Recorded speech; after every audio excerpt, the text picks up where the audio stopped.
Hi and welcome. I'm Jennifer Bonoff, founder of BuildYourDigitalBrand.com. Doug and I are excited to share our interview series on personal branding. Hear from a diverse group of experts on the purpose and benefits of establishing your brand. Learn how to stand out and be memorable. Is a visible personal brand necessary for success? It's absolutely vital today. We live in a very fast-moving world where we want instant reactions. We need to find things quickly. And if we're not working hard to keep ourselves visible, then we can very easily be overlooked. It's always the people that keep themselves fresh and on the radar of others that get the most opportunities and levels of exposure offered to them. I think the end of 2015, Career Builder did a survey. And 35% of the survey respondents said that they would be less inclined to even interview someone if they couldn't find them online.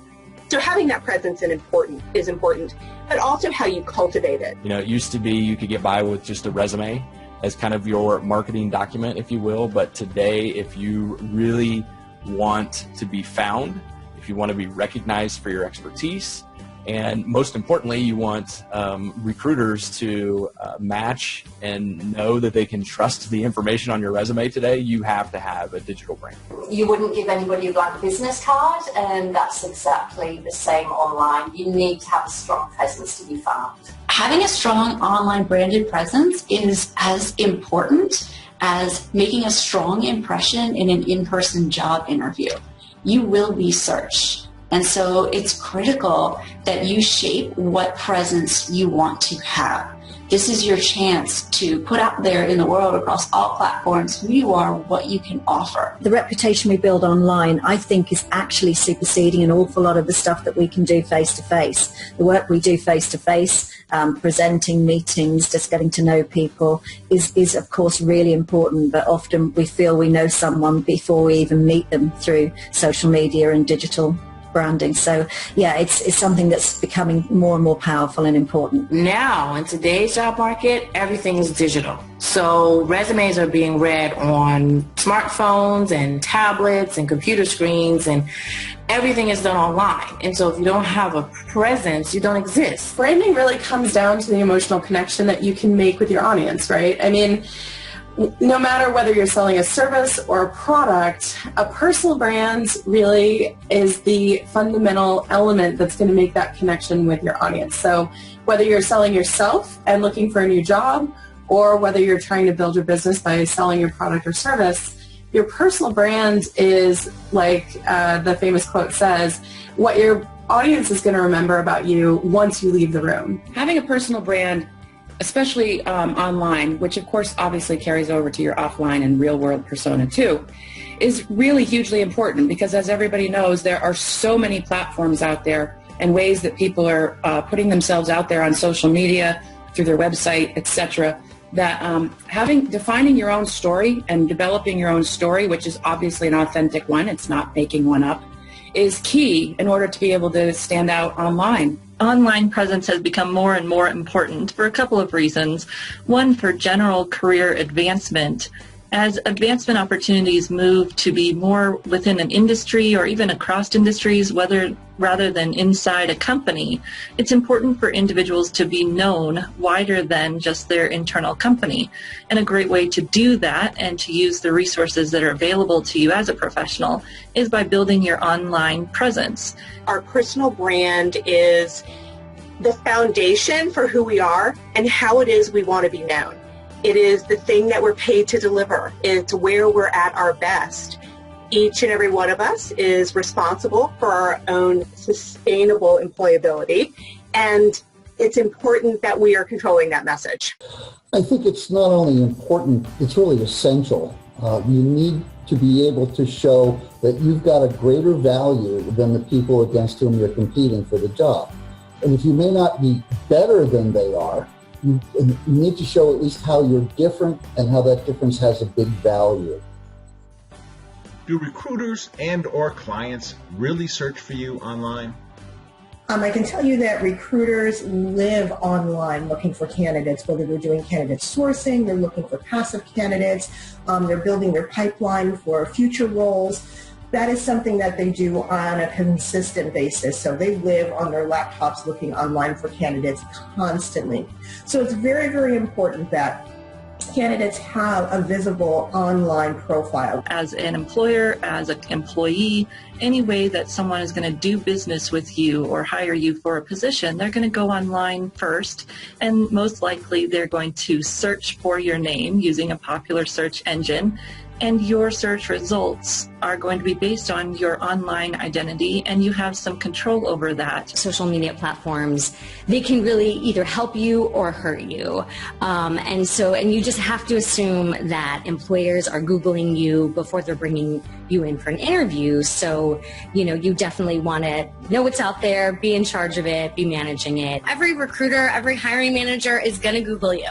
And so it's really important that you know what they're going to see when they look you up. I would just recommend that they Google themselves and see what shows up, right? So especially if if you're a millennial and you've been kind of jumping from job to job to job, which, I'm guilty of as well, you have to think about what exists out there in the digital world in terms of your name, right? Because that's what people are going to do. They're going to Google you. One of the first things a recruiter is going to do, they're going to Google a candidate's name.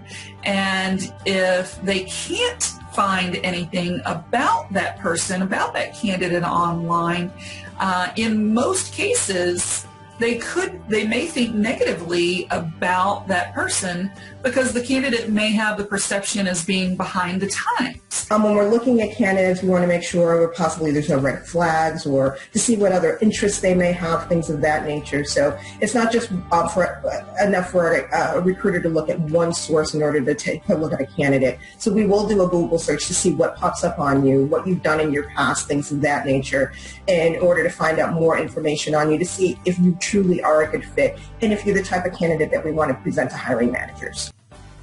In today's competitive marketplace, what can you do to stand out and be memorable? I work with them to help them ID their brand value, because once you know it, you can walk into that job interview. You can get on your LinkedIn, you can create your website and really communicate that value, because that's what's going to get you hired. It is really important that you do stand out, and for the right reasons. Having an online profile that actually highlights not just your skills, but your values, your motivations, and a little bit of your personality is what we are finding key in searching for people. If your profile isn't engaging, there is a tendency that we would skip past you as a recruiter. And future employers, we know, they stop when they can find something that they can connect with. In order to be memorable, you have to take the first thoughts that come to your mind when asked, tell me a little bit about yourself, and get rid of those. Because those are the first thoughts that everybody has. And I had some samples from my files on resumes. One guy described himself as results. These all came in within a week. A results-driven business professional, a highly motivated results-driven business professional, a highly talented and results-driven professional, a highly accomplished and motivated professional. This is the stuff that we see every day, and what it means is if you're saying the same things about yourself that your competitors are saying about themselves, you lose. So you need to come up with something, again, drilling down a little bit deeper. Anyone who does what you do can do what you do, right? And so years of experience is not going to be your key selling point. A lot of people kind of fall on that as, well, why should I hire you? Because I have 10 years of experience. Well, so does the next guy and the next guy, right? So in order to really stand out and differentiate yourself in today's market, it's all about your value. How are you going to help our bottom line? Well, here's the thing. If you do what everyone else does, you get what everyone else does. You put in something that's average, you're going to get that as a result. Going beyond. And this is really the differentiator. How do you utilize social media? Your Facebook page, Twitter, Instagram, Snapchat, etc. There's really great opportunities for you to join the conversation, be really talking about the topics that are relevant to your career. The more that you can get your name out there as an expert within that capacity, the more likely you are to get a position in that field. I was actually talking with the hiring manager. I interviewed him on my podcast, Walt Disney World. And one of the things that he told me was he had two candidates who were, when he put them side by side on paper, they both went to the same college. They both had very similar jobs at different companies. One of them had taken the time to build out their digital brand, put together a website where they posted content on their industry, their thoughts, and yes, they went off-brand every now and then, but it gave them a kind of a feel for their personality. And he felt like just from that initial screening that he already knew that person. And so guess who he invited to come in for the interview? The key advantage to having a personal brand is that it helps you stick out above the competition. The best place to be when you're in job search is to already be known for a specialized skill or an expertise, to be known as a subject matter expert in your field. And if you are already at the top of the mind of other people, it really helps you to confirm that you have a strong personal brand and gives you a leg up on that competition. Number one is try to figure out objectively, what are you good at? And the typical answer is, well, I'm smart, I work hard, and I get along well with people. Well, guess what? That's not going to do it, because no one's going to hire anybody who's stupid, lazy, and antisocial. So the things that people originally claim as their brand strategy are really requisites. So you need to drill down a little deeper and come up with some things that are more uniquely you. How can you begin to build a personal brand?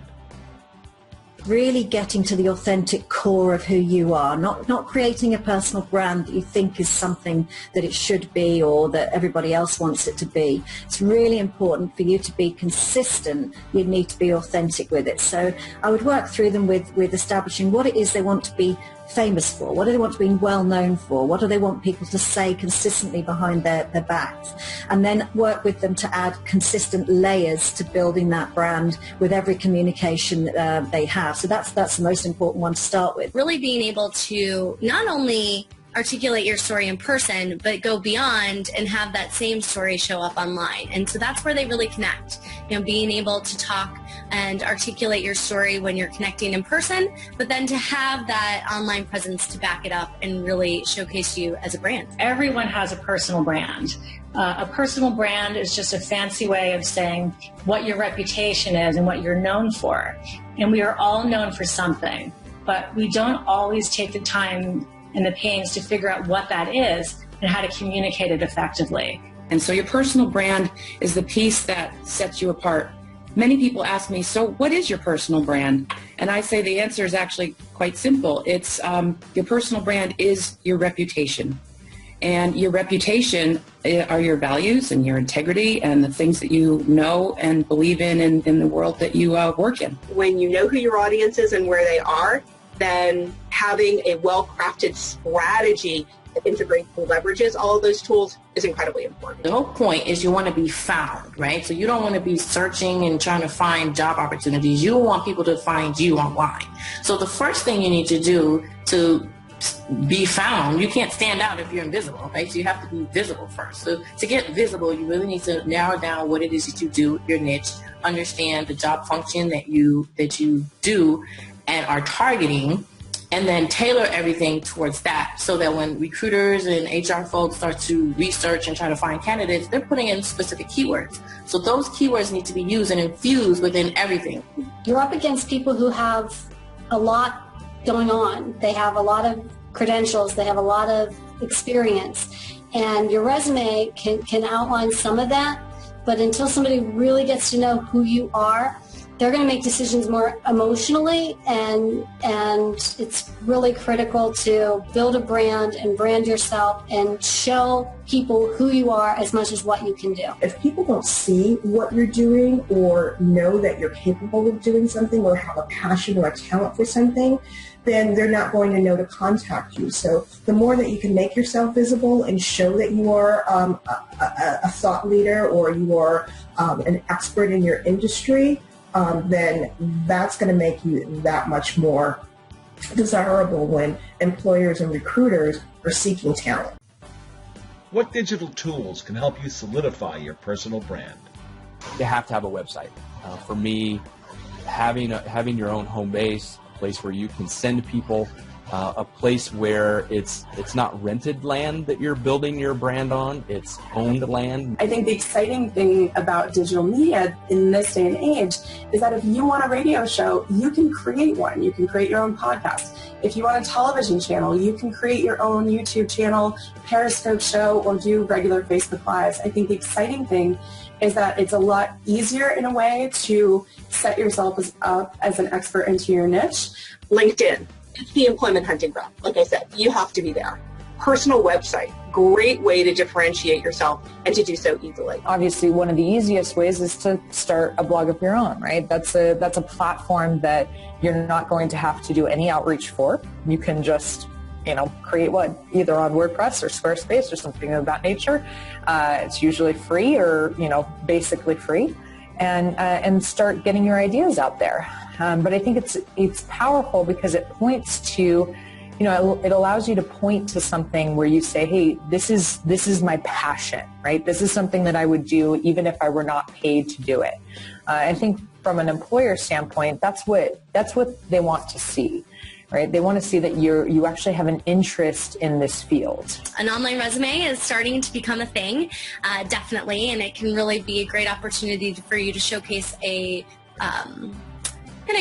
profile, but also your portfolio of any work that you've done, and especially important if you're in any sort of creative field. To me, the key to standing out, and what I've been told by recruiters and other career coaches as well, is if you have that website, you have that digital base, where all of your content goes, you own it, you control it.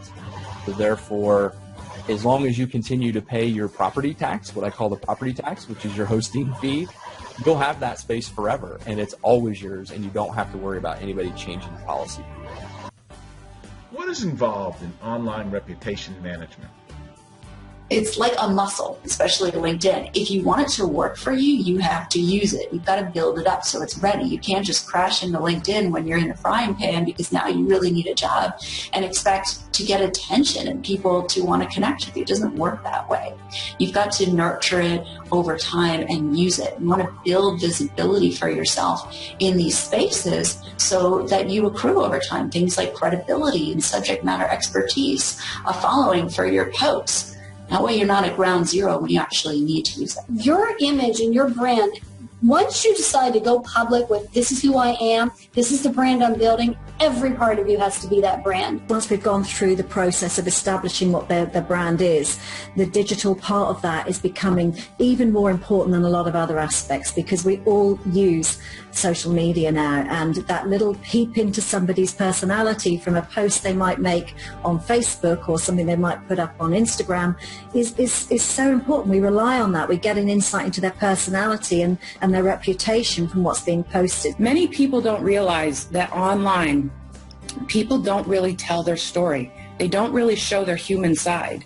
And that's a piece that's going to set you apart. It's going to create top-of-mind awareness for a hiring manager or a recruiter, even a potential client, to say, wow, this person's different, and I see in them a little something different than I see in all the other profiles. Your brand, your personal brands, your business brands is something that evolves. It's kind of a living, breathing thing because the market is evolving. You're evolving. Maybe your service offerings are evolving. And so I think it's okay to think about it as something that is going to change and evolve over time. Personal branding is that when you cultivate the message of who you are, where you're at your best, what you're paid to deliver, the idea is that opportunities will come to you rather than you having to go look for one when you want. Maybe if you want to engage in thought leadership and say, I have amazing information to share, I want to get it out there, pick one platform. Pick Twitter or pick Facebook or pick LinkedIn and really own that platform and do it well before moving on to the next. Are there benefits to publishing digital content?